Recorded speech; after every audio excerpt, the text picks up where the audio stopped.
Right ఇక details చూస్తే నల్గొండ జిల్లా కొండమల్లపల్లిలో హత్యకు గురైన ప్రైవేటు స్కూల్ ప్రిన్సిపల్ రూపారెడ్డి హత్య కేసులో నిందితులను గుర్తించారు పోలీసులు. ఇక స్కూల్లోని 10వ తరగతి విద్యార్థులే హత్యకు పాల్పడ్డట్టు తెలుస్తోంది. ఇక వారం రోజుల క్రితం జరిగిన ఈ మర్డర్కు సంబంధించి దాదాపు 150 మందిని విచారించారు పోలీసులు.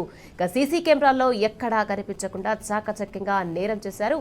ఈ వారం రోజుల స్కూల్కు వస్తూ ఎవరికీ అనుమానం రాకుండా అందరినీ గమనిస్తూ వచ్చారు నిందితులు. అయితే ఎందుకు హత్య చేశారనేది మాత్రం ఇంకా తెలియరాలేదు.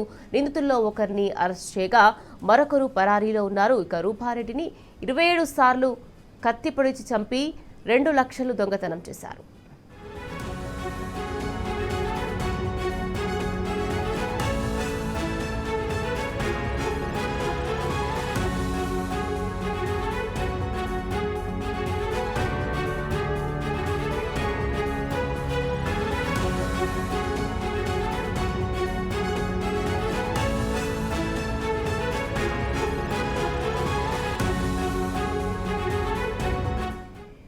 రైట్ ఇక రూపారెడ్డికి సంబంధించి మరింత సమాచారాన్ని మా ప్రతినిధి రాము మనకు ఫోన్ లైన్లో అందించేందుకు సిద్ధంగా ఉన్నారు.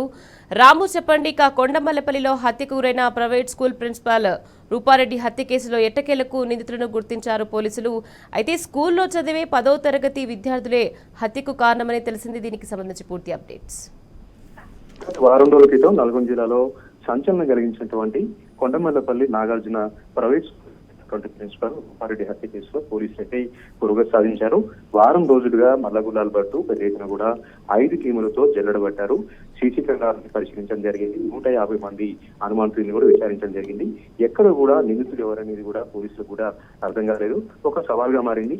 ఈ నేపథ్యంలోనే నిన్న ఉదయం చిన్న క్లూ పెట్టినట్టుగా అక్కడ ఉన్నటువంటి సర్కిల్ ఇన్స్పెక్టర్ చెప్పడం జరిగింది. స్కూల్లో ఉన్నటువంటి 10వ తరగతికి సంబంధించినటువంటి 2 విద్యార్థులు గత 4-5 రోజులుగా అనుమానాస్పదంగా ప్రవర్తిస్తుండడం, స్కూల్ కు రాకుండా ఆ పరిసర ప్రాంతాలను సంచరిస్తూ ఈ హత్యకు సంబంధించినటువంటి వివరాలను చుట్టుపక్కల వాళ్ళని అడిగి తెలుసుకుంటుండడంతో ఆ 2 విద్యార్థులపైన పోలీసులు అనుమానం కలిగింది.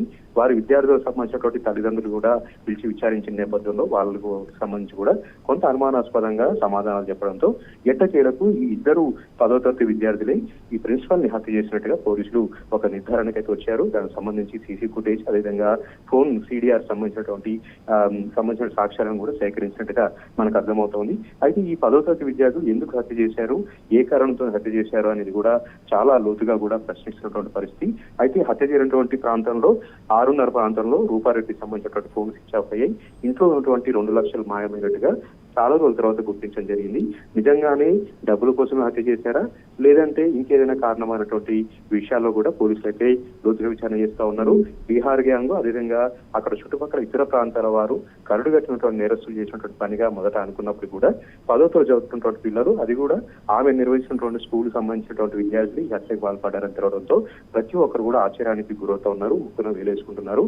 10వ తరగతి అభిప్రాయంలోనే ఇంత పెద్ద ఎత్తున క్రైమ్ కి ఎలా పాల్పడ్డారు, ఇంత ఘోరాతి ఘోరంగా ఏ విధంగా చంపాల్సి వచ్చింది, చంపిన తర్వాత కూడా ఎక్కడ కూడా ఆనవాళ్లు దొరకకుండా, అక్కడ సాక్ష్యాధారాలు దొరకకుండా 2 విద్యార్థులు ఏ విధంగా పకడ్బందీగా ప్లాన్ గా చేశారనేది కూడా ప్రతి ఒక్కరిని కూడా ఆశ్చర్యపరుస్తా ఉంది. ఎందుకంటే ఇంత చిన్న వయసులోనే ఈ విధంగా నేర ప్రవృత్తి కలిగినటువంటి విద్యార్థులు ఎందుకు ఆ విధంగా ప్రవర్తించాల్సి వచ్చింది, ఎందుకు ఆ విధంగా ఆలోచించాల్సి వచ్చింది అంటూ కూడా పోలీసులు అయితే లోతుగా విచారణ చేస్తా ఉన్నారు. మానసిక సంబంధించినటువంటి నిపుణులు కూడా ఈ రోజు పిలిపిస్తా ఉన్నారు.